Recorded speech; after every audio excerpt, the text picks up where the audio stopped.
ರಾಜೀನಾಮೆ ಕೊಟ್ಟ ಮೇಲೆ ಅದೆಲ್ಲ ನಡೀಬೇಕು, ಅದು ಪ್ರಕ್ರಿಯೆಗಳು. ಅದರ ಬಗ್ಗೆ ನಮ್ಮದೇ ಯಾವ ಅಭಿಪ್ರಾಯಗಳು ಇಲ್ಲ. ಆದರೆ ಇವರ ಗದ್ದುಗೆ ಗುದ್ದಾಟದಲ್ಲಿ ಸಂಪೂರ್ಣವಾಗಿ ರಾಜ್ಯ ನಾಶವಾಗ್ತಾ ಇದೆ, ರಾಜ್ಯದ ಜನರಿಗೆ ಅನ್ಯಾಯ ಆಗ್ತಾ ಇದೆ, ರಾಜ್ಯದ ಅಭಿವೃದ್ಧಿ ಸಂಪೂರ್ಣವಾಗಿ ನಿಂತು ಹೋಗಿದೆ. ಅಂದ್ರೆ ನಿಂತು ಹೋಗಿದೆ ಅಂತಂದ್ರೆ ಪ್ರಾರಂಭನೇ ಆಗಿಲ್ಲ ಈ ಸರ್ಕಾರ ಬಂದ ದಿನದಿಂದ. 3 ವರ್ಷಗಳ ಕಾಲ ಒಂದು ದೊಡ್ಡ ಭ್ರಷ್ಟಾಚಾರದ ಸರ್ಕಾರ ರಾಜ್ಯದಲ್ಲಿತ್ತು. ಈಗ ನನಗೆ ಅನ್ಸೋದು ಭ್ರಷ್ಟಾಚಾರದ ಸರ್ಕಾರ ಹೋಗಿ ಈಗ ಸೂಪರ್ ಭ್ರಷ್ಟಾಚಾರದ ಸರ್ಕಾರ ಬರ್ತಾ ಇದೆ ಈಗ ಅಂತ. ಅಂದ್ರೆ ನಾಯಕತ್ವ ಬದಲಾದ ತಕ್ಷಣ ವ್ಯವಸ್ಥೆ ಬದಲಾಗೋದಿಲ್ಲ. ಜನರ ಮನಸ್ಸಿನಿಂದ ಕಾಂಗ್ರೆಸ್ ಈಗಾಗಲೇ ಹೊರಗೆ ಉಳಿದೋಯ್ತು.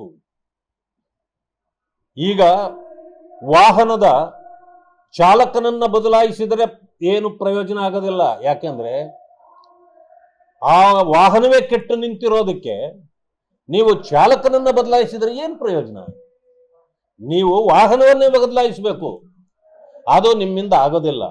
ಆ ಕಾರಣದಿಂದ ಭಾರತೀಯ ಜನತಾ ಪಕ್ಷ ಇನ್ನು ಹೊಸ ವಾಹನದೊಂದಿಗೆ ಬರಬೇಕು. ಅದು ರಾಜ್ಯದ ಅಭಿವೃದ್ಧಿ ಮಾಡಬೇಕು, ಜನರ ಸಂಕಷ್ಟಗಳಿಗೆ ಪರಿಹಾರಗಳನ್ನು ಕೊಡಬೇಕು, ಅಷ್ಟೇ ಆಗಿರ್ತಕ್ಕಂಥದ್ದು. ನಿಮ್ಮ ಗಮನಕ್ಕೆ ಒಂದನ್ನು ತರಲಿಕ್ಕೆ ಬಯಸ್ತೇನೆ.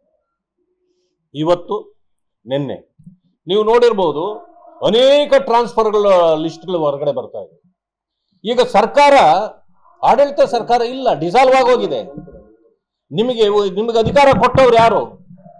ಎಜುಕೇಶನ್ ಡಿಪಾರ್ಟ್ಮೆಂಟ್ನಲ್ಲಿ ಈಗಾಗಲೇ ನಿನ್ನೆಯಿಂದ ಯಾರ್ಯಾವುದು ಬರ್ತದೋ ಪಟ್ಟಿ ತಗೊಂಡು ಹಣ ತಗೊಂಡು ಟ್ರಾನ್ಸ್ಫರ್ಗಳು ಮಾಡ್ತಾ ಇದ್ದಾರೆ.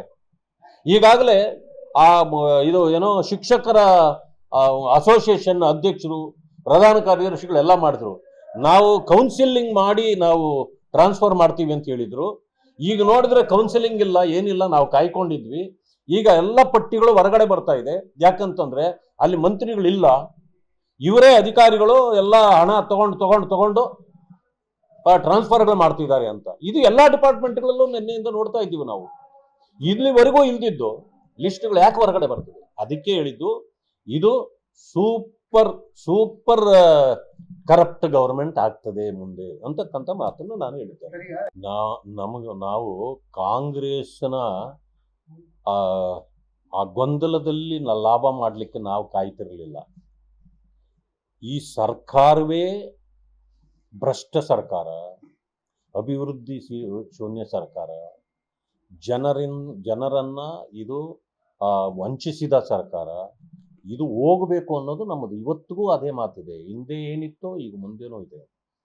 ಆದರೆ ಅವರ ಗೊಂದಲದಲ್ಲಿ ನಾವು ಲಾಭ ಪಡೆಯುವಂಥದ್ದು ಚಿಂತನೆ ನಾವು ಯಾವತ್ತೂ ಮಾಡಿಲ್ಲ, ಇವತ್ತಿಗೂ ಮಾಡೋದಿಲ್ಲ. ಯಾಕೆಂದ್ರೆ ನಾವು ಜನರನ್ನ ಗೆಲ್ಲಬೇಕು, ಜನರ ಮನೆ ಗೆದ್ದು ಬರಬೇಕೇ ಹೊರತು ಕಾಂಗ್ರೆಸ್ನವರ ಮನೆ ಗೆಲ್ಲಬೇಕಾಗಿಲ್ಲ. ನಾವು ಕಾಂಗ್ರೆಸ್ನವರು ಮನೆಗೆ ಹೋಗುವ ಕಾಲ ಬಂದಿದೆ.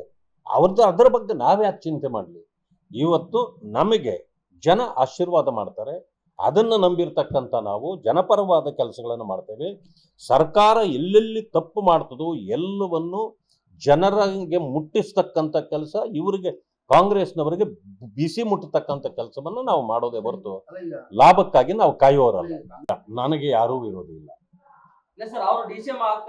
ಅಲ್ಲಲ್ಲ, ನನಗೆ ಯಾರೂ ವಿರೋಧಿಗಳಲ್ಲ. ನಾನು ಇದ್ದನ್ನ ಇದ್ದಾಗೆ ಮಾತಾಡ್ತೇನೆ.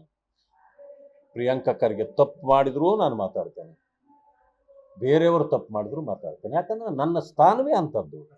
ನನಗೆ ಅಲ್ಲ, ಸೈದ್ಧಾಂತಿಕ ಅವ್ರು ಏನು ಬೇಕಾದ್ರೂ ಇಟ್ಕೊಂಡೆ. ನಾನು ಹೇಳ್ತೀನಲ್ಲ, ಅವರು DCM ಆದ್ರೆ ನನಗೇನು ಸಂಬಂಧ? DCM ಅನ್ನೋದು ಅದೇನು ದೊಡ್ಡ ಹುದ್ದೆ ಏನೂ ಅಲ್ಲ, ಅದು ಒಂದು ಮಂತ್ರಿಗಿರಿನೇ. ಎಲ್ಲರೂ ಆದಂಗೆ ಅದೊಂದು ಮಂತ್ರಿಗಿರಿನೇ. ಇಲ್ಲಿ ಅದು ಸೆಲ್ಫ್ ಕ್ರಿಯೇಷನ್, ಅದು ಸಾಂವಿಧಾನಿಕ ಹುದ್ದೆ ಏನು ಅಲ್ಲ. ಅದು ಕೂಡ ಒಂದು ಮಂತ್ರಿ. ಆದ್ರೆ ಆಗ್ಲಿ, ಈಗ ನಾನು ಎಷ್ಟೋ ಸಾರಿ ಹೇಳಿದ್ದೀನಿ ನಿಮ್ಗೆ, ಅನೇಕರು 4 ಸಾರಿ ಗೆದ್ದಿರೋರು ಅದೇ ಸಮುದಾಯದಲ್ಲಿ ಅಪ್ಪ ನಮಗೂ ಏನಾದ್ರು ಕೊಡ್ರಿ ಅಂತ ಕೇಳ್ಕೊಳ್ತಾವ್ರೆ. ಬಟ್ ಇವ್ರು 1 ಸಾರಿ ಗೆದ್ರು ಮಂತ್ರಿ, 2 ಸಾರಿ ಗೆದ್ರು ಮಂತ್ರಿ, 3 ಸಾರಿ ಗೆದ್ರು ಮಂತ್ರಿ, 4 ಸಾರಿ ಗೆದ್ರು ಮಂತ್ರಿ. ಯಾರ ಆಶೀರ್ವಾದ ಇದು? ಜನರ ಆಶೀರ್ವಾದನಾ? ದೇವರ ಆಶೀರ್ವಾದನಾ?